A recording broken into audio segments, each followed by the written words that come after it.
ಬೈದಿನಂಜಿನ ಈ ದೇಶದ ಕಾರ್ಮಿಕ ವರ್ಗದ ಕಣ್ಮಣಿ ಪಿನರಾಯಿ ವಿಜಯನ್ರಿಗೆ ಸ್ವಾಗತ ಸೊಲ್ಮೇಲು ಆ ರೀತಿ ನಮ್ಮನ್ನು ಉದ್ದೇಶ ಪಾತ್ರ ಬನಕೇನು ಮೇಲೆ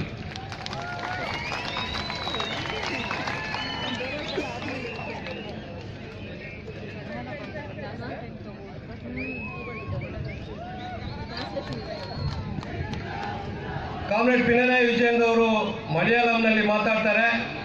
ನಮ್ಮ ಪಕ್ಷದ ರಾಜ್ಯ ಕಾರ್ಯದರ್ಶಿ ಮಂಡಳಿ ಸದಸ್ಯರಾಗಂತ ಸಂಗಾತಿ ಬಿಜೆಕೆ ನಾಯರ್ ಅವರು ಕನ್ನಡಕ್ಕೆ ತರ್ಜುಮೆ ಮಾಡಿ ಮಾತಾಡ್ತಾರೆ.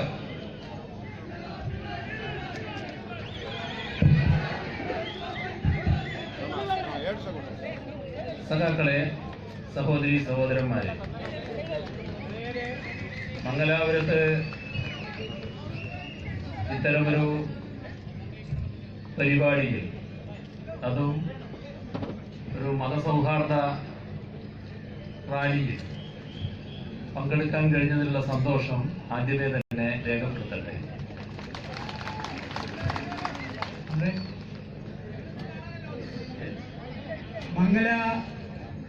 ಮ್ಯಾಂಗಳೂರಲ್ಲಿ ಅದರಲ್ಲೂ ವಿಶೇಷವಾಗಿ ಕೋಮು ಸೌಹಾರ್ದತೆಯಲ್ಲಿ ಅಂತ ಒಂದು ಏನು ರ್ಯಾಲಿ ನಡೀತಾ ಇದೆ ಅದರಲ್ಲಿ ಬಂದು ഭാഗവഹിಸಲಿಕ್ಕೆ ನನಗೆ ಬಹಳ ಸಂತೋಷವಾಗಿದೆ. നമ്മുടെ രാജ്യത്ത് മതസൗഹാർദ്ദം കാത്തു സൂക്ഷിക്കുക എന്നത് ഇന്ന് ഏറ്റവും പ്രധാനപ്പെട്ട ഒരു കാര്യമാണ്. മതസൗഹാർദ്ദത്തിന് അപകടമുണ്ടാക്കുന്ന ഒട്ടേറെ നീക്കങ്ങളാണ് രാജ്യത്ത് സംഭവിച്ചുകൊണ്ടിരിക്കുന്നത്. ഇതിനിടയാക്കുന്നത് രാജ്യത്തിലെ ഗവൺമെന്റിന് നേതൃത്വം കൊടുക്കുന്ന RSS തന്നെയാണ് എന്നതാണ് ഏറ്റവും വലിയ പ്രത്യേകതയായിട്ട് വരുന്നത്. RSS ഇതൊരു കാലത്തും മറച്ചു വെച്ചിട്ടില്ല. എല്ലാ കാലത്തും RSSന്റെ ജനനം മുതൽ അവർ ഈ രാജ്യത്ത് പ്രചരിപ്പിച്ചു വന്നിട്ടുള്ളത് മതസൗഹാർദ്ദത്തിനെതിരായ കാര്യങ്ങളാണ്. മതസ്പർദ്ധയും അതിന്റെ ഭാഗമായുള്ള വർഗീയ വിദ്വേഷവും വളർത്തിക്കൊണ്ടുവരാനാണ് തുടക്കം മുതലേ RSS ശ്രമിച്ചിട്ടുള്ളത്. ನಮ್ಮ ದೇಶದಲ್ಲಿ ಕೇಂದ್ರದಲ್ಲಿ ನಡೆಸುವಂತ ಆಡಳಿತ ಯಾವ ರೀತಿಯಲ್ಲಿ ಆಗ್ತದೆ ಅಂತ ಹೇಳಿದ್ರೆ ದೇಶಕ್ಕೆ ಒಂದು ದೊಡ್ಡ ಸವಾಲಾಗ್ತದೆ. ಅದರಲ್ಲೂ ವಿಶೇಷವಾಗಿ ಅದಕ್ಕೆ ಒಂದು ಮಾರ್ಗದರ್ಶನ ನೀಡುತ್ತಿರುವಂತ RSSನ ಪ್ರವೃತ್ತಿ, ಅವರು ಎಂದೂ ಜನಪರವಾದಂಥ ನೆಲೆಮೆಯನ್ನು ತೆಗೊಂಡವರಲ್ಲ. ಅವರು ಯಾವ ಕಾಲದಲ್ಲಿ ಅವರನ್ನ ಸ್ವತಃ ರಚಿಸಿದ್ದಾರೆ. ಆವತ್ತಿಂದ ಹಿಡಿದು ಕೋಮು ಸೌಹಾರ್ದತೆಯನ್ನ ಕೆರಳಿಸುವಂತ ಮತ್ತು ಇಲ್ಲಿ ನಮ್ಮ ದೇಶದಲ್ಲಿ ಬಹಳಷ್ಟು ಸವಾಲುಗಳನ್ನು ಉಂಟು ಮಾಡುವಂತ ಒಂದು ಇದಾಗಿ ಬಂದಿದ್ದಾರೆ. ಅದರಿಂದ ಇದು ವಿಶೇಷವಾದಂಥ ಒಂದು ಪರಿಸ್ಥಿತಿಗೆ ನಮ್ಮಲ್ಲಿ ತಂದು ನಿಲ್ಲಿಸಿದೆ. RSS എന്നത് നമ്മുടെ രാജ്യത്തിന്റെ പൊതുവായ ധാരകളോടൊപ്പം നിൽക്കുന്ന ഒരു സംഘടനയല്ല. നിർഭാഗ്യവശാൽ ആ സംഘടനക്കാണ് ഇന്ന് രാജ്യത്തിന്റെ നയങ്ങൾ തീരുമാനിക്കാനുള്ള അവകാശം ലഭിച്ചിരിക്കുന്നത്. ഇന്ത്യൻ പ്രധാനമന്ത്രി അടക്കമുള്ള ഭരണ നേതൃത്വം RSSന്റെ ആജ്ഞകളനുസരിച്ചാണ് നീങ്ങിക്കൊണ്ടിരിക്കുന്നത്. 1925 RSS എന്ന സംഘടന രൂപം കൊള്ളുന്നു. ഇന്ത്യൻ സ്വാതന്ത്ര്യ സമരം തിളച്ചു മറിഞ്ഞു നിൽക്കുന്ന ഘട്ടത്തിലാണ് RSS ജനിക്കുന്നത്. 22 വർഷം സ്വാതന്ത്ര്യ സമരം കത്തിക്കാളി നിന്ന ഘട്ടത്തിൽ RSS ഇവിടെ പ്രവർത്തിക്കുന്നുണ്ട്. പക്ഷേ ഇന്ത്യൻ സ്വാതന്ത്ര്യ സമര പ്രസ്ഥാനത്തിൽ ഒരു പങ്കും വഹിക്കാത്ത ഒരു സംഘടനയാണ് അത് എന്ന് നാം കാണേണ്ടതായിട്ടുണ്ട്. RSS ನಮ್ಮ ದೇಶದ ಒಂದು ಸಂಸ್ಕೃತಿ ಆಗಲಿ ಅದಕ್ಕೆ ಹೊಂದಿಕೊಂಡು ಹೋಗುವಂತ ಒಂದು ಸಂಸ್ಥೆ ಅಲ್ಲ. 1925ನೇ ಇಸ್ವಿಯಲ್ಲಿ ಯಾವಾಗ ನಮ್ಮ ದೇಶದ ಸ್ವಾತಂತ್ರ್ಯ ಹೋರಾಟ ಅತಿ ಉನ್ನತ ಮಟ್ಟಕ್ಕೆ ಏರಿಸಿತ್ತು, ಅಂದ ಸಂದರ್ಭದಲ್ಲಿ ಹುಟ್ಟಿ ಮತ್ತೆ 22 ವರ್ಷ ದಾಟಿದರೂ ಅವರು ಇಂಥ ಹೋರಾಟದಲ್ಲಿ ಪಾಲ್ಗೊಳ್ಳಲಿಕ್ಕೆ ಯಾವ ಪಾತ್ರವೂ ವಹಿಸಿಲ್ಲ ಅಂತ ಹೇಳುವುದನ್ನು ನಾವು ಗಮನಿಸಬೇಕಾಗುತ್ತೆ. സ്വാതന്ത്ര്യ സമരത്തിൽ ഒരു പങ്കും വഹിച്ചില്ല എന്ന് പറഞ്ഞാൽ ആ കാലത്ത് അവരവരുടേതായ പങ്ക് വഹിച്ചു. അക്കാലത്ത് രൂപം കൊണ്ട എല്ലാ സംഘടനകളും സ്വാതന്ത്ര്യ സമരത്തിൽ പങ്കെടുക്കുകയും ബ്രിട്ടീഷുകാർ രാജ്യം വിട്ടു പോകണമെന്ന നിലപാട് സ്വീകരിക്കുകയും ചെയ്തു. ബ്രിട്ടീഷുകാർ രാജ്യം വിട്ടു പോകുന്നതിനെക്കുറിച്ച് ആ ആവശ്യം ഉന്നയിച്ചുകൊണ്ട് സമരം നടത്തുന്നവരുടെ ഇടയിൽ ചില വ്യത്യസ്താഭിപ്രായങ്ങളുണ്ടായിരുന്നു. എന്നാൽ എല്ലാവരും ഇന്ത്യക്ക് സ്വാതന്ത്ര്യം വേണമെന്നും ബ്രിട്ടൻ രാജ്യം വിട്ടു പോകണമെന്നും ഉള്ള കാര്യത്തിൽ ഏകാഭിപ്രായക്കാരായിരുന്നു. ഇവിടെയാണ് RSSന്റെ വ്യത്യസ്തത വരുന്നത്. RSS ആ ഘട്ടത്തിൽ സ്വാതന്ത്ര്യ സമര പ്രസ്ഥാനത്തിൽ പങ്കെടുക്കാതെ ബ്രിട്ടീഷുകാർ ഇന്ത്യ വിട്ടു പോകണമെന്ന് ആവശ്യം ഉന്നയിക്കാൻ തയ്യാറായില്ല. നേരെ മറിച്ച് ബ്രിട്ടീഷുകാര് ഇന്ത്യയിൽ തുടരുന്നതിന് അനുകൂലമായ നിലപാടാണ് സ്വീകരിച്ചത്. സവർക്കർ തന്നെ വൈസ്രോയിയെ കണ്ട് ഞങ്ങൾ ഇതിനോടൊപ്പമില്ലെന്നും നമ്മൾ രണ്ടു കൂട്ടരുടെയും താല്പര്യം ഒന്നാണെന്നും അറിയിക്കുകയുണ്ടായി. അങ്ങനെ സ്വാതന്ത്ര്യ സമരത്തെ വഞ്ചിച്ച പാരമ്പര്യമാണ് RSSനുള്ളത്. ಸ್ವಾತಂತ್ರ್ಯ ಹೋರಾಟದಲ್ಲಿ ಯಾವುದೇ ಪಾಲ್ಗೊಂಡಿಲ್ಲ ಅಂತ ಹೇಳುವಂಥದ್ದು ಸರಿಯಲ್ಲ. ಒಂದು ರೀತಿಯಲ್ಲಿ ಸ್ವಾತಂತ್ರ್ಯ ಹೋರಾಟ ನಡೀತಿದ್ದಾಗ ಹೆಚ್ಚಾಗಿ ಬ್ರಿಟಿಷರು ಭಾರತ ಬಿಟ್ಟು ತೊಲಗಬೇಕು ಅಂತ ಹೇಳುವಂಥದ್ದೇ ಮುಂದಿಟ್ಟಂತ ಒಂದು ಘೋಷಣೆ. ಅದರಲ್ಲಿ ವ್ಯತ್ಯಸ್ತ ಅಭಿಪ್ರಾಯಗಳಿರಬಹುದು. ಆದರೆ ಅಂಥ ಸಂದರ್ಭದಲ್ಲಿ ಬ್ರಿಟನ್ ಭಾರತವನ್ನು ಬಿಟ್ಟು ಹೋಗಬೇಕು ಅಂತ ಹೇಳುವಂಥ ಮಾತನ್ನು RSSನ ಕಡೆಯಿಂದ ಬರಲಿಲ್ಲ. ಸಾವರ್ಕರ್ ಅವರು ಅಲ್ಲಿನ ವೈಸ್ರಾಯಿಯನ್ನ ಭೇಟಿಯಾಗಿ ನಮಗೂ ನಿಮಗೂ ಬಹಳಷ್ಟು ಹೊಂದಾಣಿಕೆ ಇರುವಂಥ ಅಂಶಗಳಿದೆ, ಅದರಿಂದ ನಾವು ಯಾವ ರೀತಿಯಲ್ಲಿ ನಿಮಗೆ ಸಹಾಯ ಮಾಡುವ ಅಂತ ಹೇಳುವಂಥ ರೀತಿಯಲ್ಲೇ ಅವರು ಮಾತಾಡಿದ್ದಾರೆ. ಅಂದರೆ ಸ್ವಾತಂತ್ರ್ಯ ಹೋರಾಟದಲ್ಲಿ ಅವರು ವಹಿಸಿದಂಥ ಒಂದು ಪಾತ್ರ ಏನಿದೆ ಅದಕ್ಕೆ ಮೋಸ ಮಾಡುವಂಥ ಪಾತ್ರ ಅಂತ ಹೇಳಿ ನಾವು ತಿಳ್ಕೋಬೇಕು. നമ്മുടെ രാജ്യത്തെ ഒന്നായി കാണാൻ, ജനങ്ങളെ ഒന്നിപ്പിച്ചു നിർത്താൻ RSS ഒരു കാലവും തയ്യാറില്ലായിരുന്നു. ജനങ്ങളെ ഭിന്നിപ്പിക്കുക, വർഗീയമായി ചേരിതിരിക്കുക, ഇതാണ് RSS തുടക്കം മുതലേ ശ്രമിച്ചു വന്നത്. അതിന്റെ ഭാഗമായാണ് രാജ്യത്ത് വർഗീയ കലാപങ്ങൾക്ക് നേതൃത്വം കൊടുക്കുന്ന അവസ്ഥയിലേക്ക് RSS എത്തിച്ചേർന്നത്. നാം ഓർക്കേണ്ട കാര്യം, RSS എന്ന സംഘടന നമ്മുടെ രാജ്യത്തിന്റെ ഐക്യത്തിനെതിരായ ഒരു വിഭാഗമാണ്. ജനങ്ങളുടെ ഐക്യത്തെയാണ് എതിർക്കുന്നത്. എല്ലാ കാലത്തും ജനങ്ങളെ ഭിന്നിപ്പിക്കുന്നതിനാണ് RSS ശ്രമിച്ചു വന്നിട്ടുള്ളത്. ഇവിടെ ഒരു പ്രധാന ചോദ്യം സ്വാഭാവികമായും ഉയർന്നു വരും. എന്തിനാണ് മഹാത്മാഗാന്ധി കൊല ചെയ്യപ്പെട്ടത്? മഹാത്മാഗാന്ധി ഏതെങ്കിലും RSSകാരനെ ആക്രമിക്കാൻ പോയി എന്നാരും പറയില്ല. പക്ഷേ മഹാത്മാഗാന്ധിയെ കൊലപ്പെടുത്താൻ ദീർഘനാളത്തെ ഗൂഢാലോചന സംഘപരിവാറിന്റെ നേതൃത്വത്തിൽ നടക്കുകയും ഏതു തരത്തിലാണോ ഗോഡ്സെയുടെ കയ്യിലുള്ള ആയുധം ഗാന്ധിജിയെ വധിക്കാൻ ഉപയോഗപ്പെട്ടത്, അതേപോലെ RSSന്റെ കയ്യിലുള്ള കേവലമായ ഒരായുധം മാത്രമായിരുന്നു ഗോഡ്സെ എന്നത് നാം തിരിച്ചറിയണം. ഗാന്ധിജി കൊല ചെയ്യപ്പെട്ട ഘട്ടത്തിൽ പലയിടങ്ങളിലും അന്നത്തെ RSS അവരുള്ള ചില സ്ഥലങ്ങളിൽ മധുരം വിതരണം ചെയ്തു എന്നതും നാം ഈ ഘട്ടത്തിൽ ഓർക്കേണ്ടതാണ്. RSS ಯಾವತ್ತೂ ಭಾರತ ದೇಶದ ಜನತೆ ಒಂದಾಗಿರಬೇಕು ಅಂತೇಳಿ ಬಯಸಿದವರಲ್ಲ.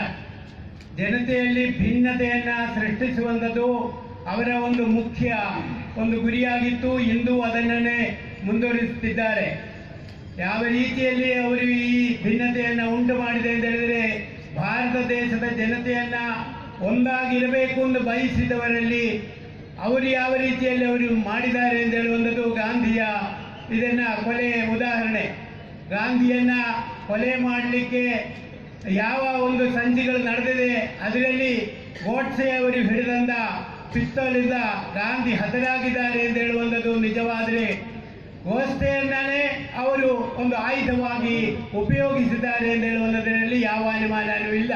ಗಾಂಧಿ ತೀರಿಕೊಂಡ ದಿವಸ RSSನವರು ಎಲ್ಲೆಲ್ಲಿ ಸಾಧ್ಯವಾಗಿದೆಯೋ ಅಲ್ಲಿ ಸಿಹಿ ಹಂಚಿದ್ದಾರೆ ಎಂದು ಹೇಳುವಂಥದ್ದು ನಮಗೆ ಗೊತ್ತಿರುವಂಥ ವಿಷಯ. ಆ ರೀತಿಯಲ್ಲಿ ದೇಶವನ್ನ ಒಂದಾಗಿ ನಡೆಸುವಂಥದ್ದು ಅವರ ಗುರಿ ಯಾವತ್ತೂ ಆಗಿರಲಿಲ್ಲ.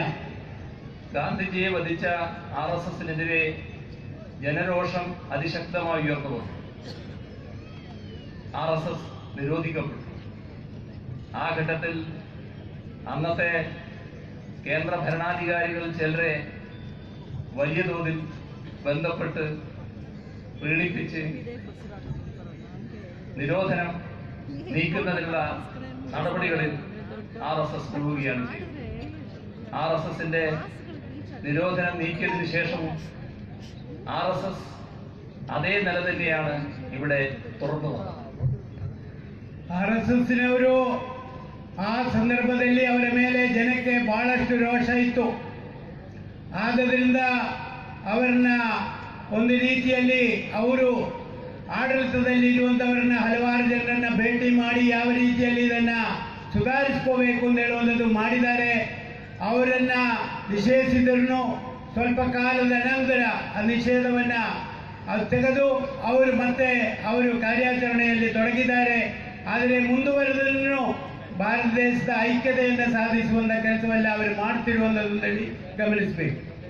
RSSന് ഏതു തരത്തിലുള്ള പ്രത്യയശാസ്ത്രമാണുള്ളത് എന്നത് നാം ആലോചിക്കേണ്ട ഒരു കാര്യമാണ്.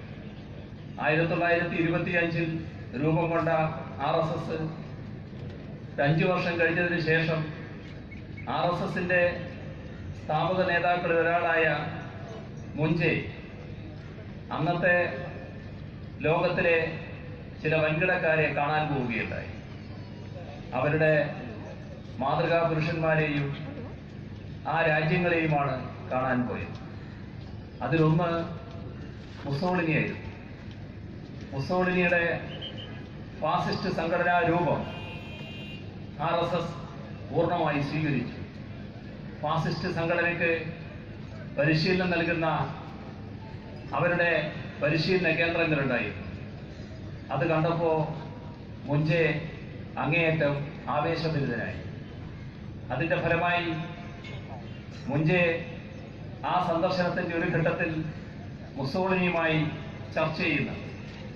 ആ ചർച്ചയിൽ ഈ പരിശീലനത്തിന്റെ പ്രത്യേകതയും അതിവിടെ ഇന്ത്യയിൽ പ്രാവർത്തികമാക്കാൻ ഏത് രൂപത്തിൽ കഴിയുമെന്നതിനെക്കുറിച്ചും ചർച്ച ചെയ്യുന്നുണ്ട്. ആ സംഘടനാ രൂപമാണ് RSS സ്വീകരിച്ചത്.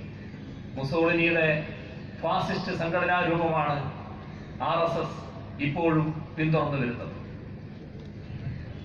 RSS ಅವರಿಗೆ ಒಂದು ರಾಜಕೀಯ ತತ್ವಶಾಸ್ತ್ರ ಇರಲಿಲ್ಲ.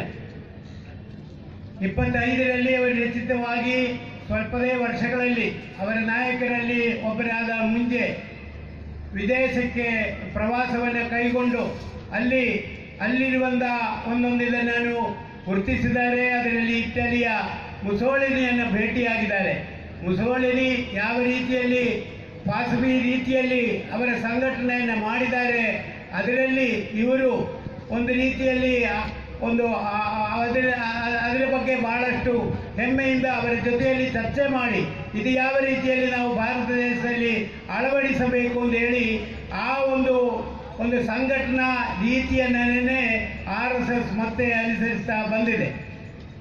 RSSന്റെ പ്രത്യയശാസ്ത്രം അത് സ്വീകരിച്ചത് ഹിറ്റ്ലറുടെ ജർമ്മനിയിൽ നിന്നാണ്. നാസിസമാണ് പ്രത്യയശാസ്ത്രമായി സ്വീകരിച്ചത്. ഹിറ്റ്ലർ ജർമ്മനിയിൽ നടപ്പാക്കിയ കാര്യം ജർമ്മനിയിലെ ന്യൂനപക്ഷങ്ങളെ ഇല്ലാതാക്കിയ നടപടി, അതിൽ മതിമറന്നാഘാതം പ്രകടിപ്പിച്ച ഒറ്റ സംഘടനയെ ലോകത്തുള്ളൂ എന്നത് നാം കാണണം. ഹിറ്റ്ലറുടെ ആ നയത്തെ ലോകത്തിലെ എല്ലാ രാജ്യങ്ങളിലെയും എല്ലാ സംഘടനകളും തള്ളിപ്പറഞ്ഞതാണ്. എന്നാൽ RSS മാത്രമാണ് അതിനെ സ്വീകരിക്കുകയും പുകഴ്ത്തുകയും ചെയ്തത്. രാജ്യത്തിൻ്റെ ആഭ്യന്തര പ്രശ്നങ്ങൾ എങ്ങനെ കൈകാര്യം ചെയ്യണമെന്നതിനെക്കുറിച്ച് എന്ന കാര്യത്തിൽ ജർമ്മനിയാണ് നമുക്ക് മാതൃക എന്നാണ് RSS ആ ഘട്ടത്തിൽ പരസ്യമായി ഉദ്ഘോഷിച്ചത്. ഹിറ്റ്ലർ അവിടെ നടപ്പാക്കിയ ന്യൂനപക്ഷത്തെ നിഷ്കാസനം ചെയ്യുക, അവിടെയുള്ള യഹൂദന്മാരെ, ജൂതന്മാരെ പൂർണ്ണമായി ഇല്ലാതാക്കാൻ വേണ്ടി ഹിറ്റ്ലർ സ്വീകരിച്ച കിരാതമായ നടപടികളെക്കുറിച്ച് ആലോചിക്കുക. ആ നടപടികളിലാകെ ഇവിടെ RSS ആവേശഭരിതമായി. RSSന്റെ തലതൊട്ടപ്പന്മാരായവരെല്ലാം ഗോൾവാൾക്കർ അടക്കമുള്ളവർ അതിനെ പുകഴ്ത്തിക്കൊണ്ട് എഴുതിയിട്ടുമുണ്ട്. ആ നടപടിയാണ്, ആ നയമാണ് RSS അവരുടെ നയമായി സ്വീകരിച്ചിരിക്കുന്നത്. RSSನ ಒಂದು ರಾಜಕೀಯ ತತ್ವಶಾಸ್ತ್ರ ಏನಿದೆ ಅದನ್ನು ಹುಡುಕುತ್ತಾ ಅವರು ಹೋಗಿ ಜರ್ಮನಿಯನ್ನು ಸೇರಿದ್ದಾರೆ. ಹಿಟ್ಲರ್ನ ತತ್ವಶಾಸ್ತ್ರ ಏನಿದೆ, ಯಾವ ರೀತಿಯಲ್ಲಿ ಅದು ಪ್ರಯೋಗದಲ್ಲಿ ಅವರು ತಂದಿದ್ದಾರೆ ಅಂತ ಹೇಳುವುದನ್ನು ಅವರು ಅದನ್ನು ಅಭ್ಯಾಸ ಮಾಡಿದ್ದಾರೆ. ಇದು ಅಲ್ಪಸಂಖ್ಯಾತರನ್ನು ಯಾವ ರೀತಿಯಲ್ಲಿ ಇಲ್ಲದೆ ಮಾಡುವಂಥದ್ದು ಅಂತ ಹೇಳುವಂಥದ್ದನ್ನೇ ಹಿಟ್ಲರ್ ತೋರಿಸಿಕೊಟ್ಟದ್ದು. ಅವರ ಒಂದು ಇದಕ್ಕೆ ತತ್ವಕ್ಕೆ ಅವರು ನಾಸಿಸಮ್ ಅಂತ ಹೇಳ್ತಾರೆ, ನ್ಯಾಷನಲ್ ಸೋಷಿಯಲಿಸಮ್. ಅದನ್ನು ಜಾರಿ ಮಾಡಿಸುವಂಥದ್ದು ಒಂದು ಅಲ್ಪಸಂಖ್ಯಾತರನ್ನು ಇಲ್ಲದೆ ಮಾಡೋದಕ್ಕೆ, ಯಹೂದಿಗಳನ್ನು ಯಾವುದೇ ರೀತಿಯಲ್ಲಿ ಅಲ್ಲಿ ಇರಬಾರದು ಅಂತೇಳಿ ಇಲ್ಲದೆ ಮಾಡುವಂಥದ್ದು ಹೇಗಿದೆ ಅಂತ ಹೇಳುವಂಥದ್ದನ್ನು ಅಭ್ಯಾಸ ಮಾಡಿ ನಮ್ಮ ದೇಶದಲ್ಲೂ ಆ ರೀತಿಯಲ್ಲಿ ಅಲ್ಪಸಂಖ್ಯಾತರನ್ನು ಇಲ್ಲದೆ ಮಾಡುವಂಥದ್ದೇ ಅವರ ಒಂದು ಮುಖ್ಯ ಗುರಿಯಾಗಿ, ಅದೇ ಅವರ ತತ್ವಶಾಸ್ತ್ರವಾಗಿ ಅವರು ಬೆಳೆಸ್ಕೊಂಡಿದ್ದರು. ഈ നയം ഇന്ത്യയിൽ പൂർണ്ണമായി RSS സ്വീകരിച്ചു. RSSന്റെ നയം ഹിറ്റ്ലറുടെ നയമാണെന്നാണ്. ഹിറ്റ്ലർ നടപ്പാക്കിയ നാസിസമാണ് തത്വശാസ്ത്രമായി RSS അംഗീകരിച്ചിരിക്കുന്നത്. ഹിറ്റ്ലറുടെ അതേ വാചകങ്ങൾ RSSന്റേതായ വാചകങ്ങളായി കാണാൻ സാധിക്കും. ന്യൂനപക്ഷത്തെ എങ്ങനെ നേരിടണം എന്നാണ് ഹിറ്റ്ലറുടെ നയമായി എഴുതി വച്ചിരുന്നത്. ഇവിടെ RSS അതേ നയം അതേ രൂപത്തിൽ തന്നെ എഴുതി വെക്കുകയാണുണ്ടായത്. ഹിറ്റ്ലർക്ക് അവിടെ ഒരു കൂട്ടർ മാത്രമായിരുന്നു ന്യൂനപക്ഷം, അത് യഹൂദന്മാരായിരുന്നു, ജൂതന്മാരായിരുന്നു. ജൂതന്മാരെയും അവിടുത്തെ കമ്മ്യൂണിസ്റ്റുകാരെ, അന്ന് ബോൾഷെവിക്കുകൾ എന്നാണ് ഹിറ്റ്ലർ ഉപയോഗിക്കുന്ന പദം, ബോൾഷെവിക്കുകളെയുമാണ് രാജ്യത്തിൻ്റെ ആഭ്യന്തര ശത്രുക്കളായി ഹിറ്റ്ലർ കണ്ടത്. അതേ നിലപാട്, അതേ നയം RSS തങ്ങളുടെ നയമായി അവരുടെ ഗ്രന്ഥങ്ങളിൽ എഴുതി വെച്ചു. അത് അവർ പ്രാവർത്തികമാക്കുകയും ചെയ്തു. ഇവിടെ അവർ പറഞ്ഞത് ഇന്ത്യയിലെ പ്രധാന ന്യൂനപക്ഷമായ മുസ്ലിം, ക്രിസ്ത്യൻ ഈ വിഭാഗങ്ങൾ രാജ്യത്തിൻ്റെ ആഭ്യന്തര ശത്രുക്കളാണ്. ആ രാജ്യത്തിൻ്റെ ആഭ്യന്തര ശത്രുക്കളോടൊപ്പം ഹിറ്റ്ലറുടെ അതേ നയം സ്വീകരിച്ചുകൊണ്ട് RSSും കമ്മ്യൂണിസ്റ്റുകാരെ രാജ്യത്തിൻ്റെ ആഭ്യന്തര ശത്രുവായി ചിത്രീകരിച്ചു. ഇപ്പോൾ മുസ്ലിമും ക്രിസ്ത്യനും കമ്മ്യൂണിസ്റ്റുകാരും എന്ന് പറഞ്ഞാൽ ഹിറ്റ്ലർ കണ്ടതുപോലെ ന്യൂനപക്ഷവും കമ്മ്യൂണിസ്റ്റുകാരും ഇവിടെ ആഭ്യന്തര ശത്രുക്കളാണ് എന്ന നയമാണ് RSS സ്വീകരിച്ചിട്ടുള്ളത്. RSSನ ನೀತಿ ಏನಿದೆ ಹಿಟ್ಲರ್ನ ನಾಸಿವಾದದ ಅದೇ ಅಂಶವಾಗಿದೆ. ಜರ್ಮನಿಯಲ್ಲಾದರೆ ಅಲ್ಪಸಂಖ್ಯಾತರು ಅಂತ ಹೇಳಿದ್ರೆ ಒಂದು ವಿಭಾಗ ಯಹೂದಿಗಳು ಮಾತ್ರ ಇದ್ದರು. ಯಹೂದಿಗಳು ಮತ್ತು ಕಮ್ಯುನಿಸ್ಟರು. ಹಿಟ್ಲರ್ನ ಭಾಷೆಯಲ್ಲಿ ಬಾಲ್ಶೆವಿಕ್ ಎಂದು ಹೇಳುವಂಥ ಪದವನ್ನೇ ಉಪಯೋಗಿಸುತ್ತಿದ್ದದು. ಹಿಟ್ಲರು ಬಾಲ್ಶೆವಿಕ್ಸ್ ಮತ್ತು ಯಹೂದಿಗಳನ್ನು ಇಲ್ಲದೆ ಮಾಡಲಿಕ್ಕಿದ್ರೆ ಅದನ್ನೇ ಒಂದು ರೀತಿಯಾಗಿ ಭಾರತ ದೇಶದಲ್ಲಿ ತಂದಾಗ ಭಾರತದಲ್ಲಿ ಮುಸಲ್ಮಾನರು, ಕ್ರಿಶ್ಚಿಯನ್ರು ಮತ್ತು ಕಮ್ಯುನಿಸ್ಟರು ಅಂತ ಹೇಳುವಂಥ ರೀತಿಯಲ್ಲಿ ಅದನ್ನು ಮಾಡಿದ್ದಾರೆ. ಯಾವ ರೀತಿಯಲ್ಲಿ ಹಿಟ್ಲರ್ ಅವರ ಪುಸ್ತಕದಲ್ಲೆಲ್ಲ ಬರೆದಿದ್ದಾರೆ ಅದರ ತತ್ವಗಳನ್ನು, ಅದೇ ರೀತಿಯಲ್ಲಿ RSS ಅವರ ತತ್ವಗಳೆಲ್ಲೂ ಹಾಗೇ ಬರೆದಿರುವಂಥದ್ದು ಅಂತ ಹೇಳಿ ನಾವು ಗಮನಿಸ್ಬೋದು. ഈ നയമാണ് RSS രാജ്യത്താകെ നടപ്പാക്കിയത്. ഈ രാജ്യത്ത് നടന്ന എല്ലാ വർഗീയ കലാപങ്ങൾക്കും നേതൃത്വം കൊടുത്തത് RSS ആണ് എന്ന് കാണാൻ കഴിയും. ആയിരക്കണക്കിന് ആളുകളെ കൊന്നു തള്ളിയ വർഗീയ കലാപങ്ങൾ നമ്മുടെ രാജ്യത്ത് നടന്നിട്ടുണ്ട്. ആ കലാപങ്ങൾക്കെല്ലാം RSS ആണ് നേതൃത്വം കൊടുത്തത്. അതിനവർക്ക് പ്രത്യേകമായ പരിശീലന രീതികളുണ്ട്. എങ്ങനെയാണ് കലാപം സംഘടിപ്പിക്കേണ്ടത്, ഏതു തരത്തിലാണ് വർഗീയ സംഘർഷം ഉയർത്തിക്കൊണ്ടുവരേണ്ടത്, ആ വർഗീയ സംഘർഷം ഒരു കലാപത്തിലേക്ക് മാറിയാൽ ആ കലാപഘട്ടത്തിൽ സാധാരണക്കാരായ ആളുകളെ ഹരം പിടിപ്പിക്കാൻ ഏതെല്ലാം തരത്തിലുള്ള നുണപ്രചരണങ്ങൾ നടത്തണം, ഇതിനെല്ലാം കൃത്യമായ പരിശീലന സംവിധാനങ്ങൾ RSS ഒരുക്കിയിട്ടുണ്ട്. RSSന്റെ നേതൃത്വത്തിൽ നടന്നിട്ടുള്ള എല്ലാ വർഗീയ കലാപങ്ങളിലും ഈ ഒരു ഏകതാ രൂപം കാണാൻ കഴിയും. കൃത്യമായ പരിശീലനത്തിലൂടെ അവർ സ്വായത്തമാക്കിയ അവരുടേതായ സമ്പ്രദായങ്ങൾ വ്യാപകമായി ഉപയോഗിച്ചതായി കാണാൻ കഴിയും. ಭಾರತ ದೇಶದಲ್ಲಿ RSSನವರು ಮಾಡಿದಂತ ಕೋಮು ಗಲಭೆಗಳಿಗೆ ಲೆಕ್ಕವೇ ಇಲ್ಲ. ಎಲ್ಲ ಕೋಮು ಗಲಭೆಗಳ ಹಿಂದೆನೂ ಅವರ ಕೈವಾಡ ಇರುವುದನ್ನು ನಾವು ಗಮನಿಸಬಹುದು. ಆ ಒಂದು ಕೋಮು ಗಲಭೆಗಳನ್ನು ಸೃಷ್ಟಿಸುವುದು ಯಾವ ರೀತಿಯಲ್ಲಿ, ಮೊದಲು ಕೋಮು ವಿದ್ವೇಷವನ್ನು ಜಾಸ್ತಿ ಯಾವ ರೀತಿಯಲ್ಲಿ ಮಾಡಿಸಬೇಕು, ಆ ಕೋಮು ವಿದ್ವೇಷವನ್ನು ಮಾಡಿಸಿ ಅದನ್ನು ಗಲಭೆಯಾಗಿ ಮಾಡುವಾಗ ಒಂದೊಂದು ವಿಭಾಗದ ಜನ ಎಷ್ಟು ಹುಚ್ಚೆದ್ದು ನಿಂದು ಕೆಲಸ ಮಾಡಬೇಕು ಅಂತ ಹೇಳುವುದಕ್ಕೆ ಪ್ರತ್ಯೇಕವಾದಂಥ ತಂತ್ರಗಳಿವೆ. ಆ ತಂತ್ರಗಳನ್ನು ಅವರಿಗೆ ಅಭ್ಯಾಸ ಮಾಡಿಸಿ ಆ ತಂತ್ರಗಳನ್ನು ಅನುಸರಿಸಿ ಕೋಮು ಗಲಭೆಗಳನ್ನು ಮಾಡಿಸ್ತಾರೆ.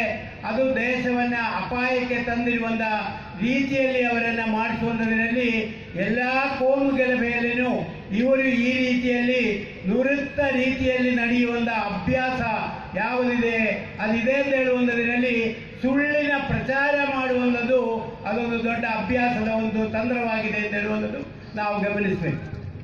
RSS മതനിരപേക്ഷതയ്ക്കെതിരാണ്.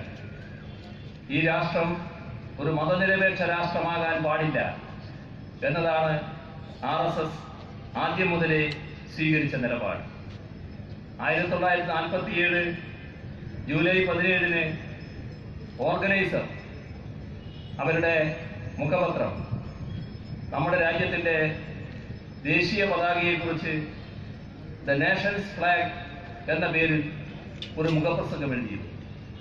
ആ ദേശീയ പതാകയുടെ രൂപം നിശ്ചയിച്ചത് വിപുലമായ ചർച്ചയിലൂടെയാണ്. എന്നാൽ അതിനെ പൂർണ്ണമായും എതിർക്കുന്ന നിലപാടായിരുന്നു RSS സ്വീകരിച്ചത്. അതിൽ ഭാരതത്തിൻ്റെതായ അംശങ്ങളില്ല, ഇത് നമ്മുടെ രാജ്യത്തിന് ചേർന്നതല്ല എന്നൊക്കെ പറഞ്ഞുകൊണ്ടുള്ള രൂക്ഷമായ ആക്രമണം അതിനെതിരെ ഉയർത്തിക്കൊണ്ടുവരികയുണ്ടായി. നമ്മുടെ രാജ്യത്തിൻ്റെ പേർ ഇന്ത്യ എന്ന പേർ സ്വീകരിച്ചതിനെയും അന്ന് RSS എതിർക്കുകയുണ്ടായി. 1947 ജൂലൈ 31 ഇതേ ഓർഗനൈസർ വീണ്ടും അതിനെക്കുറിച്ച് എഴുതി. അതിൽ ഇന്ത്യ എന്ന പേരല്ല, ഹിന്ദുസ്ഥാൻ എന്ന പേരാണ് രാജ്യത്തിന് വേണ്ടത് എന്നവരാവശ്യപ്പെട്ടു. ഇതെല്ലാം അവർ തുറന്നു വന്ന ഒരു നയത്തിൻ്റെ ഭാഗമായിട്ടാണ്. ഒരു മതാധിഷ്ഠിത രാഷ്ട്രമാണ് ഇന്ത്യ എന്ന സങ്കല്പമാണ് അവരാദ്യം മുതലേ വെച്ചു പുലർത്തിയത്. മതനിരപേക്ഷ രാഷ്ട്രം എന്നതിനോട് അവർക്ക് യോജിപ്പില്ല. അതാണ് നമ്മുടെ രാജ്യത്തിൻ്റെ പാർലമെന്റിനകത്ത് ഇന്ത്യയുടെ പ്രമുഖമായ നമ്മുടെ രാഷ്ട്രത്തിൻ്റെ ഭരണാധികാരികളിൽ ഒരാൾ പാർലമെന്റിൽ സംസാരിക്കുമ്പോൾ, രാജ്യത്തിൻ്റെ ആഭ്യന്തരമന്ത്രി തന്നെ സംസാരിക്കുമ്പോൾ പറഞ്ഞു, മതനിരപേക്ഷ രാഷ്ട്രം എന്ന് ഭരണഘടനയിൽ വിശേഷിപ്പിച്ചതാണ് എല്ലാ കുഴപ്പത്തിനും കാരണമെന്ന്. ഇതാണ് RSS എന്ന് നാം കാണുന്നു. RSSನವರಿಗೆ ಯಾವತ್ತೂ ನಮ್ಮ ಸೆಕ್ಯುಲರಿಸಮ್ ಅಂದರೆ ನಾವು ಜಾತ್ಯತೀತತೆ ಅಂತ ಹೇಳ್ತೇವೆ ಕನ್ನಡದಲ್ಲಿ ಸಾಧಾರಣ, ಧರ್ಮ ನಿರಪೇಕ್ಷತೆಯಿಂದ ಯಾವ ಧರ್ಮವನ್ನು ರಾಜಕೀಯದಲ್ಲಿ ಬೆರೆಸಬಾರದು ಅಂತ ಹೇಳುವಂಥ ಆ ಒಂದು ಪದವನ್ನು ಉಪಯೋಗಿಸಬೇಕಾದ್ರೆ ಅದು ಅವರು ಯಾವತ್ತೂ ಒಪ್ಪೋದಿಲ್ಲ ಅಂತ ಹೇಳುವಂಥದ್ದು ಅವರ ಮುಖ್ಯ ಇದಾಗಿತ್ತು. 1947 ಜುಲೈ 17ನೇ ತಾರೀಕಿನ ಆರ್ಗನೈಸರ್ ಪತ್ರಿಕೆಯ ಇದರಲ್ಲಿ ಪುಟದಲ್ಲಿ ಅವರು ಒಂದು ಲೇಖನವನ್ನು ಬರೆದಿದ್ದಾರೆ. ಈ ಭಾರತ ದೇಶದ ಬಾವುಟ ಏನಿದೆ ಇದಕ್ಕೆ ಭಾರತಕ್ಕೂ ಏನು ಸಂಬಂಧ ಇಲ್ಲ. ನಾವು ಇಂಡಿಯಾ ಅಂತ ಹೇಳುವಂಥ ಪದವನ್ನೇ ಉಪಯೋಗಿಸುವಂಥದ್ದು ತಪ್ಪು. ಅದರ ಬದಲಾಗಿ ಹಿಂದೂಸ್ತಾನ್ ಅಂತ ಹೇಳಿ ಉಪಯೋಗಿಸಬೇಕು ಅಂತ ಅವರ ವಾದವನ್ನ ಇತ್ತು. ಅದಾದ ನಂತರ ಅವರ ವಾದಗಳು ಎಷ್ಟು ಮಟ್ಟಕ್ಕೆ ಹೋಗಿದೆ ಅಂತ ಹೇಳಿದರೆ, ಈಗ ಅವರ ಒಂದು ಆಡಳಿತ ಬಂದ ನಂತರ ಅವರ ಗೃಹ ಸಚಿವರು ಆಡಿದ ಮಾತೇನು ಅಂತ ಹೇಳಿದರೆ, ಈ ಸೆಕ್ಯುಲರಿಸಮ್ ಅಂತ ಹೇಳುವಂಥ ಆ ಪದ ಇರುವಂಥದ್ದೇ ಭಾರತಕ್ಕೆ ಅಪಾಯವಾಗಿದೆ ಅಂತ ಹೇಳುವಂಥ ಮಾತು ಹೇಳಿದ್ದಾರೆ. ಆ ರೀತಿಯಲ್ಲಿ ನಾವು ಸಾಧಾರಣ ಉಪಯೋಗಿಸುವಂಥ ಪದ ಜಾತ್ಯತೀತತೆ ಅಂತ ಹೇಳುವಂಥದ್ದು ಧರ್ಮ ನಿರಪೇಕ್ಷತೆ, ಅದೇ ಅವರಿಗೆ ಬಹಳ ದೊಡ್ಡ ಸವಾಲಾಗಿ ಎದ್ದು ನಿಂತಿರೋದು. ಅದು ಭಾರತ ದೇಶಕ್ಕೆ ಇರಬಾರದು ಅಂತ ಹೇಳುವಂಥದ್ದೇ ಅವರ ಒಂದು ನೀತಿಯಾಗಿದೆ. ഈ RSSന്റെ കയ്യിലാണ് ഇന്ന് രാജ്യത്തിന്റെ ഭാഗതയെ നിർണ്ണയിക്കാനുള്ള അവകാശം കിട്ടിയിരിക്കുന്നത്. അങ്ങേയറ്റത്തെ അസഹിഷ്ണുതയോടെയാണ് കാര്യങ്ങളാകെ അവർ നടപ്പാക്കിക്കൊണ്ടിരിക്കുന്നത്. അവരെക്കുറിച്ച് പറയാൻ എത്രയോ മണിക്കൂറുകൾ വേണ്ടിവരും എന്നതാണ് അവസ്ഥ. നമ്മുടെ രാജ്യത്ത് അത്രമാത്രം ക്രൂരതകളാണ് ഈ കാലയളവിൽ അവരുടെ നേതൃത്വത്തിൽ സംഭവിച്ചിട്ടുള്ളത്. അസഹിഷ്ണുതയുടെ മൂർത്തീകരണമായി RSS മാറിയിരിക്കുന്നു. ആ അസഹിഷ്ണുത നമ്മുടെ രാജ്യത്തിലെ ഭരണാധികാരികളിൽ പടരുന്നു. അതിൻ്റെ ഭാഗമായി മഹാത്മാഗാന്ധിയെ കൊല ചെയ്തതുപോലെ തന്നെ നമ്മുടെ രാജ്യത്തിന് വേണ്ടപ്പെട്ട ജനങ്ങൾക്ക് പ്രിയപ്പെട്ടവരായ അനേകം പേരെ കൊലപ്പെടുത്താൻ സംഘപരിവാർ തയ്യാറാകുന്നു. ഇവിടെ MM കൽബുർഗി കൊല ചെയ്യപ്പെട്ടത് നമ്മളെല്ലാവരുടെയും മനസ്സിലുള്ള കാര്യമാണ്. ഈ രാജ്യത്തിൻ്റെ മതനിരപേക്ഷ മനസ്സ് അങ്ങേയറ്റം വേദനിച്ചൊരു കാര്യമാണ്. കൽബുർഗി ഉൽപ്പതിഷ്ണുവായ ഒരു എഴുത്തുകാരൻ. എന്തിന് അദ്ദേഹത്തെ കൊലപ്പെടുത്തി? കൽബുർഗി മാത്രമല്ല, ഗോവിന്ദ് ബൻസാലെ അദ്ദേഹം നല്ല രീതിയിൽ RSSന്റെ ആശയങ്ങൾ തുറന്നു കാണിച്ചതായിരുന്നു. തെറ്റായ കാര്യങ്ങൾ, അവരുടെ തെറ്റായ ചിത്രീകരണങ്ങൾ ചരിത്ര വസ്തുക്കളുടെ അടിസ്ഥാനത്തിൽ തുറന്നു കാണിച്ചതായിരുന്നു. അസഹിഷ്ണുത, അതിന്റെ ഭാഗമായി ഗോവിന്ദ് ബൻസാലെ വധിക്കപ്പെട്ടു. നരേന്ദ്ര ദാബോൽക്കർ അന്ധവിശ്വാസത്തിനും അനാചാരത്തിനുമെതിരെ ശക്തമായ നിലകൊണ്ടയാണ്. അദ്ദേഹവും വധിക്കപ്പെട്ടു. ഇതെല്ലാം സംഘപരിവാർ നേതൃത്വത്തിൽ നടന്നതാണ്. ഇവരാരും നമ്മുടെ സമൂഹത്തിൽ ഒരു കുറ്റവും ചെയ്തവരല്ല. ഉൽപ്പതിഷ്ണുക്കളായ ചിന്തകർ, നാടിനു വേണ്ടി, ജനങ്ങൾക്ക് വേണ്ടി, ഈ രാജ്യത്തിനു വേണ്ടി സമ്മതിച്ചുകൊണ്ടേയിരുന്നവർ. അതിനോടുള്ള അസഹിഷ്ണുതയാണ് അവരെയെല്ലാം കൊലപ്പെടുന്നതിലേക്ക് RSSനെ നയിച്ചത്. RSS ಯಾವತ್ತೂ ಇತರರ ಅಭಿಪ್ರಾಯವನ್ನು ಒಪ್ಪಿಕೊಳ್ಳೋದಕ್ಕೆ ತಯಾರಿರಲಿಲ್ಲ. ಅವರು ಉಪಯೋಗಿಸಿದ ಪದ ಅಸಹಿಷ್ಣುತೆ, ಇಂಟಾಲರೆನ್ಸ್. ಆ ಒಂದು ಇದರಲ್ಲಿ ಏನೇನು ಯಾರ ವಿರೋಧವಾದರೂ ಅವರು ಹೇಳುವಂಥ ಮಾತನ್ನು ಒಪ್ಪಿಕೊಳ್ಳಕ್ಕೆ ಆಗದೇ ಇರುವಂಥ ಇದರಲ್ಲಿ ಈ ಕನ್ನಡ ನಾಡಿನಲ್ಲಿ ಕಲಬುರ್ಗಿಯವರನ್ನ ಕೊಲೆ ಮಾಡಿದ್ದಾರೆ. ಕಲಬುರ್ಗಿಯವರಾದರೂ ಮಾಡಿದ್ದೇನು, ಅವರು ತುಂಬ ಒಳ್ಳೆಯ ಒಂದು ಬರಹಗಾರ. ಆದರೆ ಯಾರು ಹೇಳಿದಂಥದ್ದು ಒಪ್ಪದೆ ಅವರಿಗೆ ಆದಂಥ ಅವರ ಅಭಿಪ್ರಾಯಗಳನ್ನು ಹೇಳುತ್ತಿದ್ದದ್ದು. ಅವರನ್ನ ಕೊಲೆ ಮಾಡಿದ್ದ ಅದೇ ರೀತಿಯಲ್ಲಿ ಗೋವಿಂದ ಪನ್ಸಾಲೆಯನ್ನ ಕೊಲೆ ಮಾಡಿದ್ದಾರೆ. ಗೋವಿಂದ ಪನ್ಸಾಲೆಯನ್ನ ಕೊಲೆ ಮಾಡುವ ಮೊದಲೇ ನರೇಂದ್ರ ದಾಬೋಳ್ಕರ್ ಅವರನ್ನ ಕೊಲೆ ಮಾಡಿದ್ದಾರೆ. ಈ ರೀತಿಯಲ್ಲಿರುವಂತಹ ಎಲ್ಲ ಇದರಲ್ಲಿನೂ ಒಂದು ಬೇರೆಯವರ ಮಾತುಗಳನ್ನ ಕೇಳುವ ತಾಳ್ಮೆಯಿಂದ ಇರಲಿಕ್ಕಿರುವಂತಹ ಒಂದು ನೀತಿ ಅವರಿಗೆ ಇರಲಿಲ್ಲ ಅಂತ ಹೇಳುವಂಥದ್ದು ಬಹಳ ಸ್ಪಷ್ಟವಾಗಿ ನಮಗೆ ತಿಳಿಯುತ್ತದೆ. ഇവിടെ എത്രയെത്ര പേരാണ് RSSന്റെ ഭീഷണിയുടെ നിഴലിലുള്ളത്. കൊല ചെയ്യപ്പെട്ടവര് മാത്രമല്ല, നമ്മുടെ സമൂഹത്തിന് വേണ്ടി പ്രവർത്തിച്ചുകൊണ്ടിരിക്കുന്നവർ, രാജ്യത്തിനകത്ത് തന്നെ പ്രശസ്തരായവർ. നിങ്ങൾക്കറിയാം KS ഭഗവാനെ കുറിച്ച്. ഭഗവാനെതിരെ സംഘപരിവാറിന്റെ ഭീഷണി ഉയർന്നതിനെ കുറിച്ച് അറിയാവുന്നവരാണ് നിങ്ങളെല്ലാവരും. അതുപോലെ തന്നെ ജ്ഞാനപീഠം ജേതാവായിരുന്നു ഗിരീഷ് കർണാട്. ആ ജ്ഞാനപീഠം ജേതാവ് ഗിരീഷ് കർണാടിനെയും സംഘപരിവാർ വെറുതെ വിട്ടില്ല. RSSന്റെ അഭിപ്രായത്തോട് പൂർണ്ണമായും യോജിച്ച് അതിന് കീഴടങ്ങി അഭിപ്രായങ്ങൾ പറയാൻ തയ്യാറല്ലാത്ത ഒരാളെയും തങ്ങൾ സഹിക്കില്ല എന്ന നിലപാടായിരുന്നു RSS തുറന്നു വന്നത്. ഇവിടെ ഉച്ചുങ്കി പ്രസാദ്, ഇവിടുത്തെ ഒരു യുവകവി, ദളിതനായ ഒരു ചെറുപ്പക്കാരൻ, അദ്ദേഹത്തിന്റെ ഉള്ളം കൈക്കാണ് കത്തിവെച്ചു കൊടുത്തത്. ചോര പൊടിഞ്ഞു.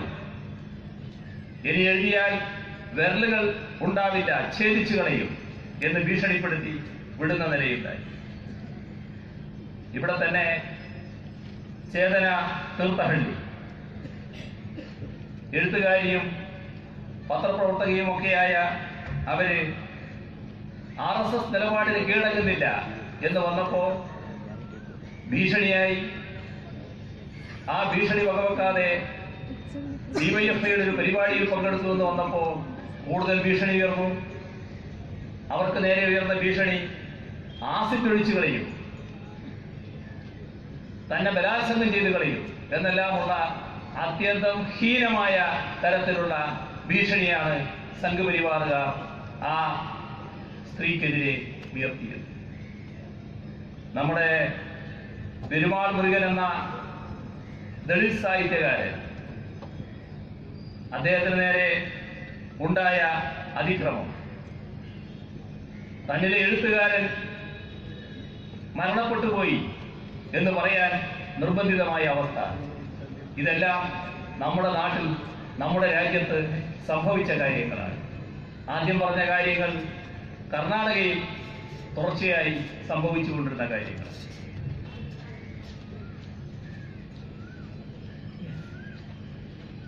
ನಮ್ಮ ಕರ್ನಾಟಕದಲ್ಲೇ ಭಗವಾನ್ ಅವರ ಮೇಲೆ ಅವರು ಸವಾಲನ್ನ ಕೊಟ್ಟಿದ್ದಾರೆ. ಜ್ಞಾನಪೀಠ ಚೇತರಾದಂಥ ಗಿರೀಶ್ ಕರ್ನಾಡ್ ಮೇಲೆ ಅವರು ಸವಾಲೊಡ್ಡಿ ಅವರಿಗೆ ಉಪದ್ರವ ಕೊಟ್ಟಿದ್ದಾರೆ. ಉಚ್ಚಂಗಿ ಪ್ರಸಾದ್ ಅಂತ ಹೇಳುವಂಥ ಯುವ ಕವಿ, ಅವರು ನೀವು ಈ ರೀತಿಯಲ್ಲಿ ಕವಿತೆ ಬರೆಯೋದಿದ್ರೆ ಅಂತ ಹೇಳಿದ್ರೆ ಅವರ ಕೈಗೆ ಕತ್ತಿ ಹಾಕಿದ್ದಾರೆ.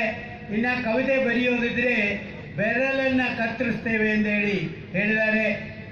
ನಮ್ಮಲ್ಲಿರುವಂಥ ಒಂದು ಮಹಿಳಾ ಬರಹಗಾರ್ತಿ, ಕವಯಿತ್ರಿ ಚೇತನಾ ತೀರ್ಥಹಳ್ಳಿ, ಅವರು ಇಂಥ ಒಂದು ಯಾವುದೇ ಕಾರ್ಯಕ್ರಮದಲ್ಲಿ ಪಾಲ್ಗೊಳ್ಳುವವರಿದ್ರೆ ನಿಮ್ಮ ಮೇಲೆ ನಾವು ಆಸಿಡ್ ಹಾಕ್ತೇವೆ, ಅತ್ಯಾಚಾರ ಮಾಡ್ತೇವೆ ಎಂದು ಹೇಳಿದ್ದಾರೆ. ತಮಿಳುನಾಡಿನ ಇದು ಮುರುಗನ್ ಅವರ ಮೇಲೆ ಅವರು ಬರೀಬಾರದು ಅಂತೇಳಿ ದಾಳಿ ನಡೆಸಿ ಕೊನೆಗೆ ಆ ಮುರುಗನ್ ನನ್ನ ಬರಹಗಾರ ಮುರುಗನ್ ಸತ್ತಿದೆ ಅಂತೇಳಿ ಘೋಷಿಸುವಂತ ಪರಿಸ್ಥಿತಿ ಆಗಿದೆ. ಈ ರೀತಿಯಲ್ಲಿ 8 ಜನರನ್ನಾದರೂ ನಮಗೆ ಕಾಣಬಹುದು. ಅವರಿಗೆ ಯಾವುದೇ ತಾಳ್ಮೆ ಇಲ್ಲ ಅಂತ ಹೇಳುವಂಥದಕ್ಕೆ ಅದಕ್ಕೆ ಉತ್ತಮ ಒಂದು ಸಾಬೀತಾಗತ್ತೆ ಈ ಒಂದು ಹೆಸರುಗಳಿಂದ. സർവാദരണീയനായ യുവ അനന്തമൂർത്തി, അദ്ദേഹം മരണശയ്യയിൽ കിടക്കുന്നു. അപ്പോഴാണ് RSSന്റെ ശരിയായ വിഷം ചീറ്റാനുള്ള സന്ദർഭമായി അവർ തെരഞ്ഞെടുത്തത്. അദ്ദേഹത്തിന് പാകിസ്ഥാനിലേക്കുള്ള ഒരു വിമാന ടിക്കറ്റ് അയച്ചു കൊടുക്കുകയും ഇവിടെ പാകിസ്ഥാനിലേക്ക് പറഞ്ഞുവിടാൻ, പല പ്രതിഭകളെയും പറഞ്ഞുവിടാൻ RSSന് വലിയ നിർബന്ധമാണ്. നമ്മുടെ സംസ്ഥാനത്തിലെ പ്രധാനപ്പെട്ട ഒട്ടേറെ പേരെ, ഷാരൂഖ് ഖാനെ പോലുള്ള, അമീർ ഖാനെ പോലുള്ള പ്രസിദ്ധരായ നടന്മാരെ പാകിസ്ഥാനിലേക്ക് അയക്കാനാണ് താല്പര്യം RSS. കേരളത്തിലെ ജ്ഞാനപീഠം ജേതാവും പത്മഭൂഷണുമൊക്കെയായ MT വാസുദേവൻ നായർ, അദ്ദേഹം നോട്ട് നിരോധനം വന്നപ്പോൾ ജനങ്ങൾക്ക് ഏർപ്പെട്ട കഷ്ടപ്പാടിനെ കുറിച്ചൊന്ന് പറഞ്ഞുപോയി. ഉടനെ അദ്ദേഹത്തെയും RSSന് സംഘപരിവാറിന് പാകിസ്ഥാനിലേക്ക് അയക്കണം. അവിടെ വലിയൊരു സിനിമാ സംവിധായകൻ കമലുണ്ട്. കമലിനെ RSSന് പാകിസ്ഥാനിലേക്ക് അയക്കണം. നന്ദിതാദാസിനെയും പാകിസ്ഥാനിലേക്ക് അയക്കണം. എന്താണിത്? നമ്മുടെ രാജ്യത്തെ പ്രതിഭകളാകെ RSSന്റെ ഇംഗിതത്തിന് വഴങ്ങിക്കിടക്കണം പോലും, RSSന് കീഴ്പ്പെട്ട് നിൽക്കണം പോലും, സ്വതന്ത്രമായി ചിന്തിക്കാൻ പാടില്ല, സ്വന്തം അഭിപ്രായം പ്രകടിപ്പിക്കാൻ പാടില്ല. അങ്ങനെ വന്നാൽ RSSന്റെ നിലപാടിൽ നിന്ന് വ്യത്യസ്തമായാൽ അവരെയൊന്നും ഈ രാജ്യത്ത് വെച്ച് ഉറപ്പിക്കില്ല എന്ന നിലപാടാണ് RSS സ്വീകരിക്കുന്നത്. RSSനോട് ഒന്നു മാത്രമേ ഈ രാജ്യത്തിന്റെ മതനിരപേക്ഷ ശക്തിക്കൊന്നിച്ചു പറയാനുള്ളൂ: ഈ രാജ്യം എല്ലാവരുടേതുമാണ്. RSSന് പ്രത്യേകമായ ഒരു അവകാശവുമില്ല. ഇവിടെ ജീവിക്കാനും സ്വതന്ത്രമായി അഭിപ്രായം പറയാനും തങ്ങൾക്കിഷ്ടമുള്ള കാര്യങ്ങൾ എഴുതാനും എല്ലാം ഇവിടെ ജീവിക്കുന്ന ഓരോ ആൾക്കും അവകാശമുണ്ടായിരിക്കും. RSSന്റെ അസഹിഷ്ണുതയ്ക്കെതിരെ ശക്തമായ നിലപാട് മതനിരപേക്ഷ സമൂഹം ഒറ്റക്കെട്ടായി സ്വീകരിക്കേണ്ടതായിട്ടുണ്ട്. RSSನವರು ನಮ್ಮ ಕರ್ನಾಟಕ ರಾಜ್ಯದ ಅಗತಿ ದೊಡ್ಡ ಬರಹಗಾರರಾದಂಥ IR ಅನಂತಮೂರ್ತಿಯವರು, ಅವರು ಈಗ ತಾನೇ ಇನ್ನ ಪ್ರಾಣ ಉಳಿಯಲ್ಲ ಅಂತ ಹೇಳುವಂಥ ಸಂದರ್ಭದಲ್ಲಿ ಅವರಿಗೆ RSSನ ಮಾತುಗಳ ಒಪ್ಪಿಗೆ ಇಲ್ಲ ಅಂತ ಹೇಳುವಂಥ ಒಂದು ಕಾರಣಕ್ಕೆ ಅವರನ್ನ ಪಾಕಿಸ್ತಾನಕ್ಕೆ ಒಂದು ಟಿಕೆಟ್ ಅನ್ನ ಕಳಿಸ್ಕೊಟ್ಟಿದ್ದಾರೆ. ಆ ರೀತಿ ಭಾರತ ದೇಶದ ಒಬ್ಬೊಬ್ಬರು ಶಾರುಖ್ ಖಾನ್, ಆಮೀರ್ ಖಾನ್ ಇವರೆಲ್ಲವೂ ಪಾಕಿಸ್ತಾನಕ್ಕೆ ಹೋಗಲಿ ಅಂತ ಹೇಳ್ತಾರೆ. ಕೇರಳದಲ್ಲಿ ಒಂದು ದೊಡ್ಡ ಬರಹಗಾರರಿದ್ದಾರೆ, ಜ್ಞಾನಪೀಠ ಮತ್ತು ಪದ್ಮಶ್ರೀ ಇವೆಲ್ಲ ಸಿಕ್ಕಿದಂದವರು MT ವಾಸುದೇವನ್ ನಾಯರ್. ಅವರು ಈ ನೋಟ್ ಬಂದಾಗ ಅವರೇನೋ ಒಂದು RSS ಅನ್ನ ಟೀಕೆ ಮಾಡಿ ಹೇಳಿದೆ ಅಂತ ಹೇಳುವ ಕಾರಣದಿಂದ ಅವರು ಪಾಕಿಸ್ತಾನಕ್ಕೆ ಹೋಗಬೇಕು ಅಂತ ಹೇಳಿದ್ದಾರೆ. ಕಮಲ್ ಅಂತ ಹೇಳುವಂತ ಈ ಸಿನಿಮಾ ಸಂವಿಧಾನ ಮಾಡುವವರು, ಅವರು ಇಲ್ಲಿಗೆ ಇರಬಾರದು ಅಂದೇಳಿ ಪಾಕಿಸ್ತಾನಕ್ಕೆ ಹೋಗಬೇಕು ಅಂತ ಹೇಳ್ತಿದ್ದಾರೆ. ಅಂದರೆ ಯಾವ ರೀತಿಯಲ್ಲಿ RSSನ ಮಾತ್ರವಾದಂಥ ಒಂದು ರಾಷ್ಟ್ರನ ಭಾರತ ಅಂತೇಳಿ ಕೇಳಬೇಕಾಗತ್ತೆ. ಭಾರತದಲ್ಲಿ ವಾಸವಿರುವ ಪ್ರತಿಯೊಬ್ಬ ಪ್ರಜೆಯ ದೇಶ ಇದು. ಭಾರತದಲ್ಲಿ ವಾಸವಿರುವಂಥ ಪ್ರತಿಯೊಬ್ಬ ಪ್ರಜೆಯ ಹಕ್ಕನ್ನು ಕಾಪಾಡಲಿಕ್ಕೆ ಒಂದು ಧರ್ಮ ನಿರಪೇಕ್ಷತೆಯನ್ನು ನಂಬುವಂಥ ಇಂಟಾಲರೆನ್ಸ್ಗೆ ವಿರೋಧವಾಗುವಂಥ ಎಲ್ಲ ಶಕ್ತಿಗಳು ಒಟ್ಟುಗೂಡಿ ಹೇಳಬೇಕಾಗತ್ತೆ, ಇದು RSSನ ಸ್ವತ್ತೇನ ಅಲ್ಲ ಭಾರತ ದೇಶ, ഈ ഭാരത ദേശ നമ്മെല്ലര സ്വത്തു ಅಂತೇಳಿ ಹೇಳಬೇಕಾಗತ್ತೆ. RSS ന്യൂനപക്ഷങ്ങളെ നിഷ്കാസനം ചെയ്യാൻ വേണ്ടി സ്വീകരിച്ചിട്ടുള്ള നിലപാടുകൾ ഏറ്റവും ഒടുവിൽ എന്ത് ഭക്ഷിക്കണം എന്നടക്കം തീരുമാനിക്കുന്ന രീതിയിലെത്തി. അതാണ് ഉത്തർപ്രദേശിലെ ദാദ്രിയിൽ അഖ്ലാഖ് എന്ന ഗൃഹനാഥനെ തല്ലിക്കൊല്ലുന്നതിലേക്ക് എത്തിച്ചത്. നിരപരാധിയായ ഒരു മനുഷ്യനെ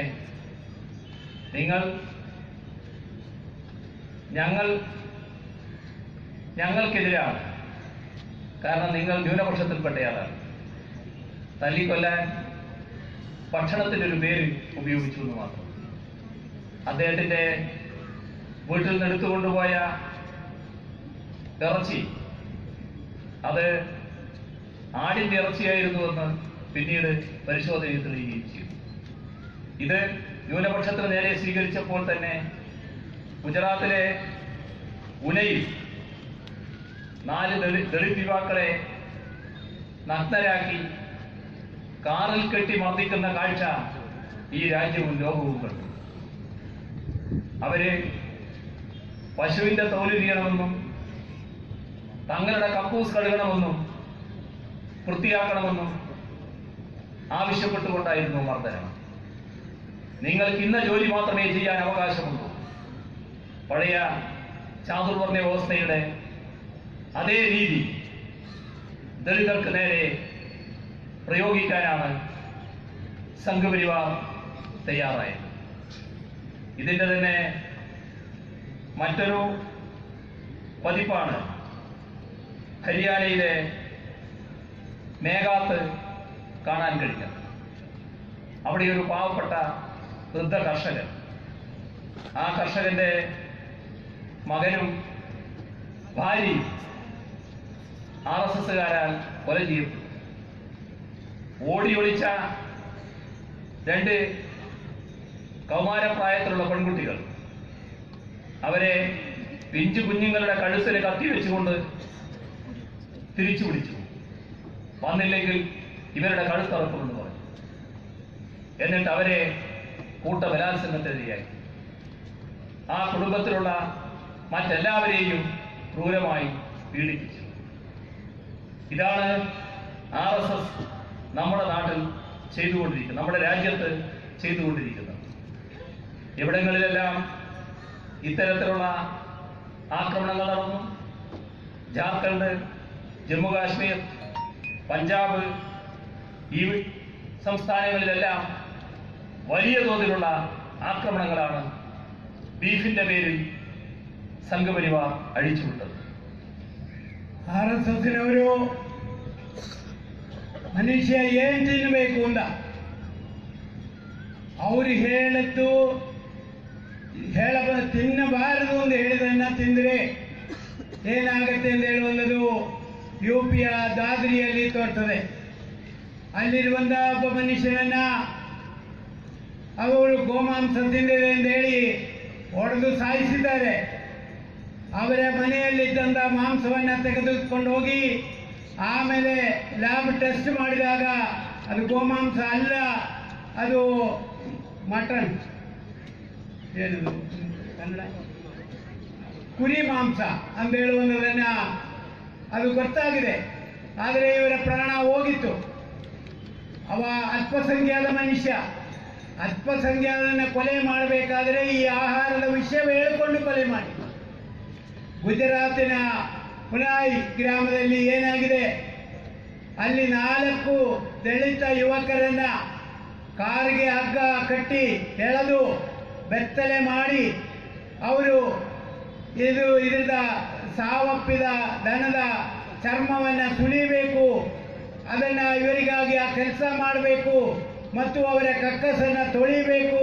ಇದು ಹಿಂದೂ ಸಂಸ್ಕೃತಿಯಲ್ಲಿ ಚಾತುರ್ವರ್ಣ್ಯ ವ್ಯವಸ್ಥೆಯಲ್ಲಿ ಮಾಡಿದೆ, ಇದನ್ನು ನೀವು ಮಾಡದಿದ್ದರೆ ನಿಮ್ಮನ್ನು ಬಿಡಲ್ಲ ಅಂತೇಳಿ ಹೊಡೆದದ್ದು ಅದು ಇವತ್ತು ಭಾರತ ಪ್ರಸಿದ್ಧವಾಗಿದೆ.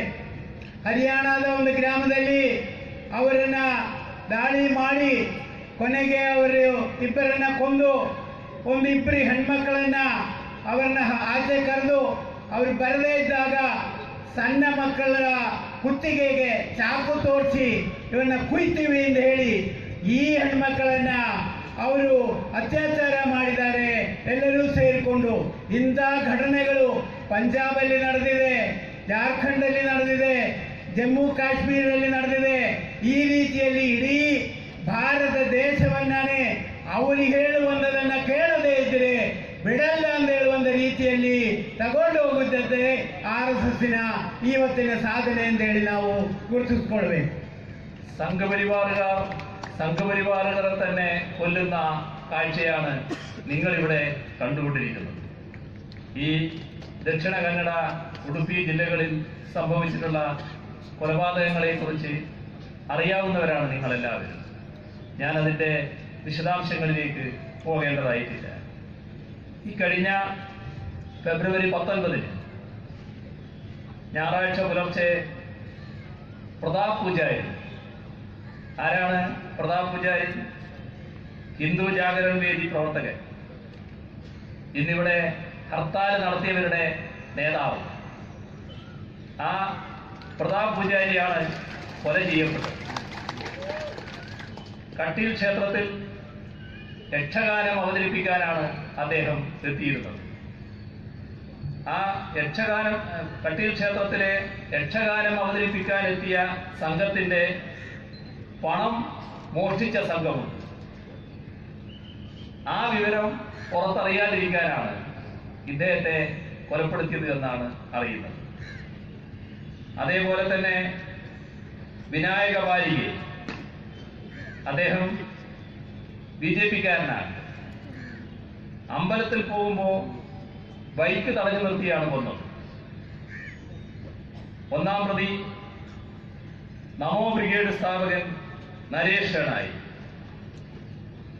ഈ ഷെണായിയാണ് ലോക്സഭാ തെരഞ്ഞെടുപ്പിൽ BJP സ്ഥാനാർത്ഥിയായി മത്സരിച്ചിരുന്നത്. ഈ കേസിലാണ് MP നളിൻ കുമാർ കട്ടീലും ആരോപണ വിധേയനായി നിൽക്കുന്നത്. ഉടുപ്പിയിൽ കന്നുകാലികളെ കടത്തിയെന്ന് ആരോപിച്ചുകൊണ്ട് കൊല ചെയ്യപ്പെട്ട പ്രവീൺ പൂജാരി, ആ പ്രവീൺ പൂജാരിയും ഒരു BJP പ്രവർത്തകനായിരുന്നു. അദ്ദേഹത്തെയും സംഘപരിവാറുകാർ തല്ലിക്കൊല്ലുകയും, ഇങ്ങനെ സംഘപരിവാറുകാരെ തന്നെ കൊല്ലുന്ന കാഴ്ചയാണ് നിങ്ങൾക്കിവിടെ കാണേണ്ടി വരുന്നത്. ಈ ಕರಾವಳಿ ಪ್ರದೇಶದಲ್ಲಿ ಸಂಘ ಪರಿವಾರದವರು ಒಬ್ಬೊಬ್ಬರನ್ನ ಕೊಲೆ ಮಾಡುವಂಥದ್ದನ್ನೇ ಕಾಣ್ತೇವೆ. ನಿಮಗೆ ಅದೆಲ್ಲ ತಿಳಿದದ್ದು ನಾನು ಹೇಳಬೇಕಿಲ್ಲ. ಆದರೆ ನನಗೆ ತಿಳಿದದ್ದು ಫೆಬ್ರವರಿ 19ನೇ ತಾರೀಕು ಪ್ರತಾಪ್ ಪೂಜಾರಿ ಎಂದು ಹೇಳುವಂಥವರನ್ನ ಅವರು ಕೊಲೆ ಮಾಡಿದ್ದಾರೆ. ಯಾರು ಇವತ್ತಿಲ್ಲಿ ಬಂದೆಲ್ಲ ಮಾಡಬೇಕು ಅಂತ ಹೇಳಿದ್ದಾರೆ ಅದರ ನೇತಾರರು. ಅವರು ಕಟೀಲ್ ಕ್ಷೇತ್ರದಲ್ಲಿ ಯಕ್ಷಗಾನಕ್ಕೆ ಹೋದವರು. ಆದರೆ ಅಲ್ಲಿಗೆ ಹೋಗುವಾಗ ಆ ಕ್ಷೇತ್ರದ ಏನು ಹಣಕಾಸಿನ ಅವ್ಯವಹಾರ ಆಗಿದೆ ಅಂತೇಳಿ ತಿಳಿದು ಬಂದದ್ದು ಇವನ್ನ ಕೊಲೆ ಮಾಡುವಂಥದ್ದಕ್ಕೆ ಎಡೆ ಕೊಟ್ಟಿದೆ ಅಂತ ಹೇಳುವಂಥದ್ದು ನಾವು ಕಾಣುತ್ತೇವೆ. ಇನ್ನೊಂದು ಇವರದು ಬಾಲಿಗೆ ಅವರ ಕೊಲೆ. ಆ ಬಾಲಿಗೆ ಅವರು ದೇವಸ್ಥಾನಕ್ಕೆ ಸ್ಕೂಟರಲ್ಲಿ ಹೋಗ್ತಿರುವಾಗಲೇ ಅವರನ್ನ ಕೊಲೆ ಮಾಡಿದ್ದಾರೆ. ನಮೋ ಬ್ರಿಗೇಡನ್ನ ಉಂಟು ಮಾಡಿದಂಥ ಶೆಣಾಯಿ ಅವರು ಅದರಲ್ಲಿ ಮುಖ್ಯ ಆಪಾದಿತರಾಗಿದ್ದಾರೆ. ಅದೇ ವಿಷಯದಲ್ಲಿ ನವೀನ್ ಕುಮಾರ್ ಕಟೀಲ್ ಮೇಲೆ ಸಮೇತ ಆಪಾದನೆ ಇದೆ ಎಂದು ಹೇಳುವಂಥದ್ದು ಕಾಣ್ತದೆ. ಕುಂದಾಪುರದಲ್ಲಿ ಅಲ್ಲಿ ಒಂದು ದನ ಸಾಗಿಸುವಾಗ ಅಂತ ಹೇಳಿ ಒಬ್ಬ BJP-ಅವರನ್ನ ಆ ಮನುಷ್ಯನನ್ನೇ ಅವರು ಕೊಂದಿದ್ದಾರೆ. ಆ ರೀತಿಯಲ್ಲಿ ಈ ಕರಾವಳಿ ಪ್ರದೇಶದಲ್ಲಿ ಈ ನಮೋ ಬ್ರಿಗೇಡ್ನವರು ಆ ರೀತಿಯಲ್ಲಿರುವಂಥ ವಿಶ್ವ ಹಿಂದೂ ಪರಿಷತ್ತಿನವರು ಸಂಘ ಪರಿವಾರದವರು ಒಬ್ಬರಿಗೊಬ್ಬರನ್ನ ಕೊಲೆ ಮಾಡುವಂತ ആ പ്രവൃത്തിയന്നെ ನೀವು കാണുತ್ತಿರುವಂಥದ್ದು. കേരളത്തെക്കുറിച്ച് നിങ്ങൾക്ക് ഏവർക്കും അറിയാവുന്നതാണ്. ശ്രീനാരായണ ഗുരുവിന്റെ നേതൃത്വത്തിൽ നടന്ന നവോത്ഥാന പ്രസ്ഥാനം, അതിന്റെ തുടർച്ചയായി കേരളത്തിൽ സംഭവിച്ച കാര്യങ്ങൾ. ശ്രീനാരായണ ഗുരു ഇവിടെയും വന്ന കാര്യം നേരത്തെ എന്നോട് ചില സഖാക്കൾ പറയുകയുണ്ടായി, ഇവിടെ വന്ന് സംസാരിച്ച കാര്യം. അദ്ദേഹത്തിന്റെ നേതൃത്വത്തിലുള്ള നവോത്ഥാന പ്രസ്ഥാനത്തിന്റെ തുടർച്ചയായി കേരളത്തിന് നേടാൻ കഴിഞ്ഞത് ശക്തമായ മതനിരപേക്ഷ സമൂഹമാണ്. അവിടെയാണ് RSS അവരുടെ സ്വാധീനം ഉറപ്പിക്കാൻ പുറപ്പെട്ടത്. കേരളത്തിലെ ഏറ്റവും കരുത്തുറ്റ പ്രസ്ഥാനമെന്ന നിലക്ക് കമ്മ്യൂണിസ്റ്റ് പ്രസ്ഥാനത്തെ CPIM-നെ ഏറ്റവും പ്രധാന ശത്രുവായി കണ്ടുകൊണ്ട് അതിനെ ആക്രമിച്ച് വകവരുത്തിയാൽ തങ്ങളുടെ വർഗീയത ശരിയായ രൂപത്തിൽ ഇവിടെ സമൂഹത്തിൽ, കേരളീയ സമൂഹത്തിൽ സ്വാധീനമുറപ്പിക്കുന്നതിന് വഴി തുറക്കും എന്ന ചിന്തയാണ് RSSനെ നയിച്ചത്. അങ്ങനെയാണ് അവിടെ RSSന്റെ ആക്രമണങ്ങൾ ആരംഭിച്ചത്. കേരളത്തിന്റെ ചരിത്രം പരിശോധിച്ചാൽ 600ഓളം സഖാക്കൾ രക്തസാക്ഷിത്വം വരിക്കേണ്ടി വന്നൊരു നാടാണ് കേരളം. അവിടെ RSSകാരുടെ കയ്യാൽ കൊല ചെയ്യപ്പെടേണ്ടി വന്നത് 205 സഖാക്കളാണ്. ഇവരൊന്നും ഒരു തെറ്റും ചെയ്തവരല്ല. മതനിരപേക്ഷതയ്ക്ക് വേണ്ടി നിലകൊള്ളുന്നതിന്റെ ഭാഗമായി വർഗീയതയ്ക്കെതിരെ ഉറച്ച നിലപാട് സ്വീകരിച്ചു. അതിനോടുള്ള അസഹിഷ്ണുത, ആ മതനിരപേക്ഷത കാത്തുസൂക്ഷിക്കാൻ വേണ്ടി ജീവൻ കൊടുത്തും പോരാടാൻ തയ്യാറായി നിൽക്കുന്ന പ്രസ്ഥാനത്തിന്റെ സഖാക്കളെ വകവരുത്തി ആ പ്രസ്ഥാനത്തെ ക്ഷീണിപ്പിക്കാൻ കഴിയുമോ എന്ന പരിശ്രമം, ഇതാണ് കേരളത്തിൽ RSS തുടർച്ചയായി നടക്കുന്നത്.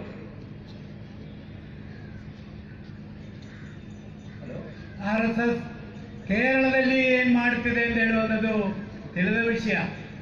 ಆದರೂ ನಾವು ಮೂಲತಃ ತಿಳ್ಕೊಳ್ಬೇಕು, ಕೇರಳದಲ್ಲಿ ಒಂದು ಧರ್ಮ ಸುಧಾರಣೆಯ ದೊಡ್ಡ ಒಂದು ಕೊಡುಗೆಯನ್ನ ಕೊಟ್ಟದ್ದು ಶ್ರೀನಾರಾಯಣ ಗುರು. ಅವರು ಕರಾವಳಿ ಪ್ರದೇಶಕ್ಕೆ ಸಮೇತ ಬಂದಿದೆ ಎಂದೇಳಿ, ಇಲ್ಲಿ ಅವರ ಸಾಧನೆ ಇದೆ ಎಂದೇಳಿ ನನಗೆ ಇಲ್ಲಿಗಿನ ಗೆಳೆಯರು ನನಗೆ ತಿಳಿಸಿದರು. ಶ್ರೀನಾರಾಯಣ ಗುರುವಿನ ಸಾಧನೆ ಏನಿದೆ ಅಂತ ಹೇಳಿದರೆ, ಒಂದು ಜಾತ್ಯತೀತತೆಯನ್ನ, ಅಂದರೆ ಧರ್ಮ ನಿರಪೇಕ್ಷತೆಯನ್ನ ಅಲ್ಲಿಗೆ ತರಲಿಕ್ಕೆ ಕೇರಳದಲ್ಲಿ ಸಾಧ್ಯವಾಗಿದೆ. ಅದನ್ನ ಒಡೆಯದೆ ಅವರಿಗೆ RSSನ ತಂತ್ರವನ್ನ, RSSನ ಸಂಸ್ಥೆಯನ್ನ ಅಲ್ಲಿ ಬೆಳೆಸಕ್ಕಾಗಲ್ಲ ಅಂತ ಹೇಳುವಂಥದ್ದು ಅವರು ಸತತವಾಗಿ ಅಲ್ಲಿಗೆ ಪ್ರಯತ್ನ ಪಟ್ಟಿದ್ದಾರೆ. ನಮ್ಮ ಕೇರಳದಲ್ಲಿ ಇರುವಂತಹ ನಮ್ಮ ಕಮ್ಯುನಿಸ್ಟರಲ್ಲಿ 600 ಜನ ಹುತಾತ್ಮರಾಗಿದ್ದಾರೆ. ಆ 600 ಜನ ಹುತಾತ್ಮರಾದದರಲ್ಲಿ 205 ಜನ ಹುತಾತ್ಮರಾದದು RSSನವರ ಕೈಯಿಂದಾನೆ. ಈ ರೀತಿಯಲ್ಲಿ ಅವರನ್ನ ಕೊಲೆ ಮಾಡುವಾಗ ಅವರು ಯಾವ ಒಂದು ಇದಕ್ಕಾಗಿ, ಧ್ಯೇಯಕ್ಕಾಗಿ ಅವರು ನಿಂತಿದ್ದಾರೆ. ಅದಕ್ಕೆ ನಾವು ಈ RSSನವರು ಇವತ್ತಾದರೂ ಮುಂದುವರಿಸುವಂತ ಒಂದು ಇದೇನಿದೆ, ಈ ಧರ್ಮ ನಿರಪೇಕ್ಷತೆಯನ್ನ ಇಲ್ಲದೆ ಮಾಡಬೇಕು, ಜನರನ್ನ ಒಡೆದಾಳಬೇಕು. ಹಾಗಿದ್ರೆ ಮಾತ್ರ ಅವರ ಇದನ್ನ ಬೆಳೆಸಬಹುದು ಅಂತ ಹೇಳೋದಕ್ಕೆ ಕಮ್ಯುನಿಸ್ಟ್ ಪಾರ್ಟಿ ಅದಕ್ಕೆ ನೇರವಾಗಿ ವಿರೋಧ ಬರುವ ಕಾರಣದಿಂದ ನಮ್ಮ ಮೇಲೆ ಈ ದಾಳಿ ನಡೀತಾ ಇದೆ. നിങ്ങൾ സംഘടിപ്പിച്ച ഈ മതസൗഹാർദ്ദ റാലിയിൽ പങ്കെടുക്കുന്നതിനു വേണ്ടി മാസങ്ങൾക്ക് മുൻപേ സഖാവ് ശ്രീരാം റെഡ്ഡി ക്ഷണിക്കുന്നുണ്ടായിരുന്നു. ഏതായാലും ഇപ്പോഴാണ് അതിന് ഒത്തുവന്നത്. ഈ പരിപാടിയിൽ പങ്കെടുക്കാൻ തീരുമാനിച്ച് ആ വിവരം പുറത്തു വന്നപ്പോൾ സംഘപരിവാറുകാരുടെ അസഹിഷ്ണുത പുറത്തു വന്നു. RSSന്റെയും BJPയുടെയും നേതാക്കൾ ഇവിടെ കാലുകുത്താൻ അനുവദിക്കില്ല എന്ന് പറഞ്ഞു. ചിലർ വീരവാദം മുഴക്കി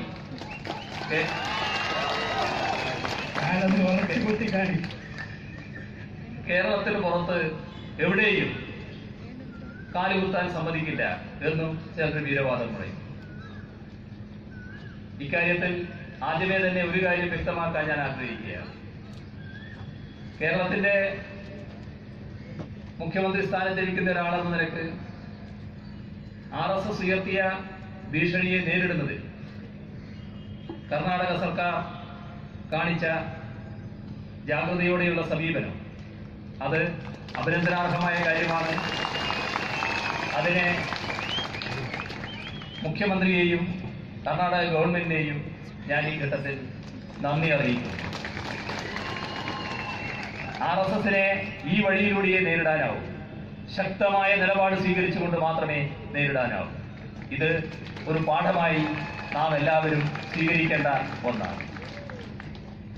RSSകാരോട് എനിക്ക് പറയാനുള്ളത്, ഈ മുഖ്യമന്ത്രി സ്ഥാനത്തിരുന്ന് കഴിഞ്ഞതിന് ശേഷമുള്ള എൻ്റെ യാത്രയിൽ സ്വാഭാവികമായും മുഖ്യമന്ത്രിക്ക് സംരക്ഷണം കൊടുക്കാൻ ബാധ്യതപ്പെട്ട പോലീസുകാരുണ്ട്, അവരുടെ കയ്യിലുള്ള വിവിധ ആയുധങ്ങൾ. ആ ആയുധങ്ങളുടെ നടുവിലൂടെയാണ് ഞാൻ സഞ്ചരിക്കുന്നത് എന്ന് വേണമെങ്കിൽ പറയാം. അത് നമ്മുടെ ഒരു ഭരണ സമ്പ്രദായത്തിന്റെ രീതിയാണ്. പക്ഷേ എനിക്ക് RSSകാരോടും എന്നെ വെല്ലുവിളിച്ചവരോടും പറയാനുള്ളത്, പിണറായി വിജയൻ എന്ന ഞാൻ ഒരു ദിവസം രാവിലെ പെട്ടെന്ന് മുഖ്യമന്ത്രി കസേരയിൽ ആകാശത്തുനിന്ന് പൊട്ടി വീണ് ഇരുന്നയാളെ.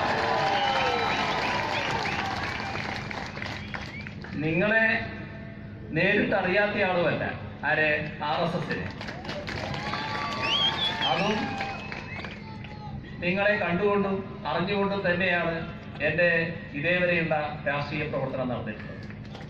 ഇപ്പോ ഈ പോലീസിന്റെ കയ്യിലുള്ള ആയുധങ്ങളുടെ നടുവിലൂടെയാണ് ഞാൻ സഞ്ചരിക്കുന്നതെന്ന് പറയുമ്പോൾ, ഒരു കാലം ബ്രണ്ണൻ കോളേജിലെ പഠനം പൂർത്തിയാക്കി പുറത്തിറങ്ങിയ കാലം, ആ കാലം ഈ പറയുന്ന RSSകാർക്ക് അറിയില്ലെങ്കിൽ പഴയ RSSകാരോട് ചോദിക്കണം. അന്ന് നിങ്ങളുടെ കയ്യിലുള്ള ഊരിപ്പിടിച്ച കത്തിയും ഉയർത്തിപ്പിടിച്ച വഴിവാളുകളുടെയും നടുക്കുകൂടെ തന്നെ ഞാൻ നടന്നു പോയിട്ടുണ്ട്.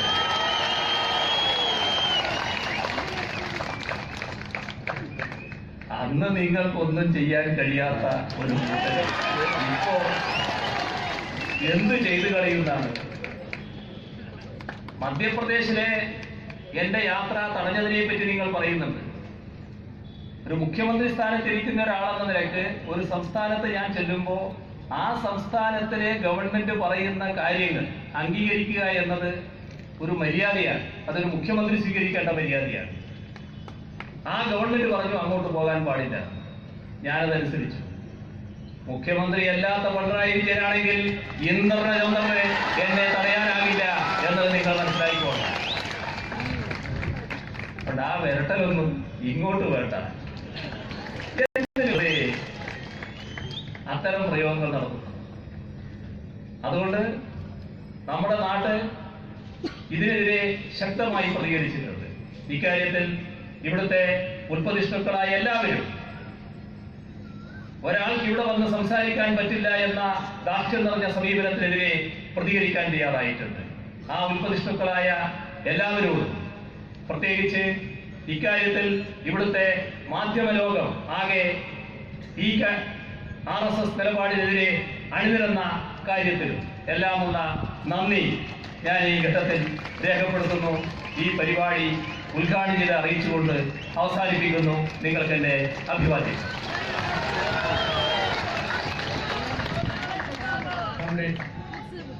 ಮೂರ್ನಾಲ್ಕು ತಿಂಗಳ ಹಿಂದೆ CV ಶ್ರೀರಾಮ್ ರೆಡ್ಡಿ ಅವರು ನನಗೆ ಮಾತನಾಡಿ ಮ್ಯಾಂಗ್ಳೂರಲ್ಲಿ ಈ ಸೌಹಾರ್ದ ರ್ಯಾಲಿಗೆ ಬರಬೇಕು ಅಂತ ಹೇಳಿದಾಗ ಸಮಯ ಸಿಗದೆ ಇವತ್ತು ಮಾತ್ರ ಸಿಕ್ಕಿದೆ. ಆದರೆ ಪಿಣರಾಯಿ ವಿಜಯನ್ ಇಲ್ಲಿ ಕಾಲಿಡಲಿಕ್ಕೆ ಬಿಡಲ್ಲ ಅಂತ ಹೇಳುವಂತ ಘೋಷಣೆ ಹಾಕೊಂಡು ಕೆಲವರು ಮುಂದೆ ಬಂದದ್ದು, RSSನವರು ಮುಂದೆ ಬಂದದ್ದು ನಿಮಗೆ ಗೊತ್ತಿದೆ. ಆದರೂ ಕಾರ್ಯಕ್ರಮ ನಡೆದಿದೆ. ನಾನು ಬರುವಾಗ ನಮ್ಮ ಕರ್ನಾಟಕ ರಾಜ್ಯ ಸರ್ಕಾರದ ಎಲ್ಲ ರೀತಿಯ ಅಂದರೆ ಬಹಳ ಸರಿಯಾದ ರೀತಿಯಲ್ಲಿ ನಿರ್ಣಯಗಳನ್ನು ತೆಗೆದುಕೊಂಡು ಅವರು ಪೂರ್ಣ ಸಂರಕ್ಷಣೆ ನನಗೆ ಕೊಟ್ಟಿದೆ. ಅವರ ಕೈಯಲ್ಲಿರುವಂತಹ ಆಯುಧಗಳ ನಡುವೆನೇ ನಾನು ನಡೆದು ಬಂದಿದೆ ಅಂತ ಹೇಳಿ ತಿಳಿದಿರೋದು ಹೌದು. ಇವತ್ತು ಹಾಗೇನೇ ನಾನು ಮುಖ್ಯಮಂತ್ರಿ ಆದ ಕಾರಣದಿಂದ ಅವರು ಹೇಳಿದ ಹಾಗೇನೇ ನಾನು ಮಾಡಬೇಕು. ಆದರೆ ಪಿಣರಾಯಿ ವಿಜಯನ್ ಎಂದು ಹೇಳುವಂತ ಮನುಷ್ಯ ಒಂದು ದಿವಸ ಆಕಾಶದಿಂದ ಹಂಗೇ ಬಿದ್ದು ಮುಖ್ಯಮಂತ್ರಿ ಕುರ್ಚಿಯಲ್ಲಿ ಕುಂದವನಲ್ಲ. ಸಣ್ಣ ವಯಸ್ಸಲ್ಲಿ ಕಾಲೇಜಲ್ಲಿ ಬ್ರಣ್ಣನ್ ಕಾಲೇಜಿಂದ ಆಚೆ ಬರುವಾಗ ಇದೇ RSSನವರ ಕತ್ತಿಗಳು, ಒಂದು ಚೂರಿಗಳು ಎಲ್ಲದರ ನಡುವೆ ತಿರುಗಾಡಿದ ಮನುಷ್ಯ ಇವತ್ತಾದರೂ ಅದೇ ರೀತಿಯಲ್ಲಿ ತಿರುಗಾಡಲಿಕ್ಕೆ ನನಗೆ ಧೈರ್ಯ ಇದೆ ಅಂತ ನೀವು ತಿಳಿದುಕೊಳ್ಳಬೇಕಾಗತ್ತೆ. ಭೋಪಾಲಿಗೆ ಹೋದಾಗ ಯಾಕೆ ಅಂದ್ರೆ ಅವರು ಕರ್ನಾಟಕದ ಸರ್ಕಾರನ ಇದಕ್ಕೆ ಅಭಿನಂದನೆ ತಿಳಿಸಿದ್ದಾರೆ, ಅವರ ಒಂದು ಇದನ್ನ ತಿಳಿಸಿದ್ದಾರೆ. ಆಮೇಲೆ ಭೋಪಾಲಕ್ಕೆ ಹೋದಾಗ ಯಾಕೆ ಆ ಕಾರ್ಯಕ್ರಮದಿಂದ ಹಿಂದಾಗಿದೆ ಅಂತ ಹೇಳಿದ್ರೆ ಅಲ್ಲಿನ ಮುಖ್ಯಮಂತ್ರಿ, ಅದು ಬಿಜೆಪಿ ಮುಖ್ಯಮಂತ್ರಿ ಹೇಳಿದ್ದಾರೆ ಈ ಕಾರ್ಯಕ್ರಮ ರದ್ದಾಗಿದೆ, ನೀವು ವಾಪಸ್ ಹೋಗ್ಬೇಕು ಅಂತ ಹೇಳಿ. ಇನ್ನೊಂದು ರಾಜ್ಯಕ್ಕೆ ಹೋದಾಗ ಅಲ್ಲಿನ ಮುಖ್ಯಮಂತ್ರಿ ಹೇಳೋರಿದ್ರೆ ಈ ಮುಖ್ಯಮಂತ್ರಿ ಅದನ್ನು ಒಪ್ಪಲೇಬೇಕು, ನಾನೆಲ್ಲ ಒಪ್ಪಿದ್ದೀನಿ. ಅಲ್ಲದೆ ಇವತ್ತಿನ ರೀತಿಯಲ್ಲಿ ಇರುವಂತಹ ಒಂದು ಪರಿಸ್ಥಿತಿ ಅಲ್ಲ. ಕರ್ನಾಟಕದಲ್ಲಿ ಇಂಥ ಒಂದು ಸಮಸ್ಯೆ ಬಂದಾಗ ಎಲ್ಲರೂ ಅದನ್ನ ಎದ್ದು ನಿಂತು ಹೇಳಿದರೆ, ಮಾಧ್ಯಮ ಮಿತ್ರರು ಪೂರಾ ಇದಕ್ಕೆ ಸಹಕಾರ ಕೊಟ್ಟಿದ್ದಾರೆ, ಸರಿಯಾದ ರೀತಿಯಲ್ಲಿ ಪ್ರಚಾರ ಮಾಡಿದರೆ. ಅದೇ ರೀತಿಯಲ್ಲಿ ಒಂದು ಪ್ರಜಾಪ್ರಭುತ್ವವಾದಿಗಳು, ಪ್ರಗತಿಪರರು ಎಲ್ಲರೂ ಇದಕ್ಕಾಗಿ ಒಟ್ಟಿಗೆ ನಿಂತಿದ್ದಾರೆ. ಅವೆಲ್ಲರ ಒಂದು ಇದರಿಂದ ಈ ಕಾರ್ಯಕ್ರಮ ಯಶಸ್ವಿಯಾಗಿದೆ ಅಂತ ಹೇಳಿ ನಿಮಗೆ ನಾನು ಅದಕ್ಕೆ ವಂದನೆಗಳನ್ನು ತಿಳಿಸ್ತಾ ವಾಪಸ್ ಹೊರಟೆ ಅಂತ ಹೇಳಿ ಅವರು ಅವರ ಸ್ವತಃ ಶೈಲಿಯಲ್ಲಿ ಇದನ್ನ ಮಾತುಗಳೆಲ್ಲ ಹೇಳಿದ್ದಾರೆ. ನನಗೊಂದು ಟ್ರಾನ್ಸ್ಲೇಟ್ ಮಾಡಿ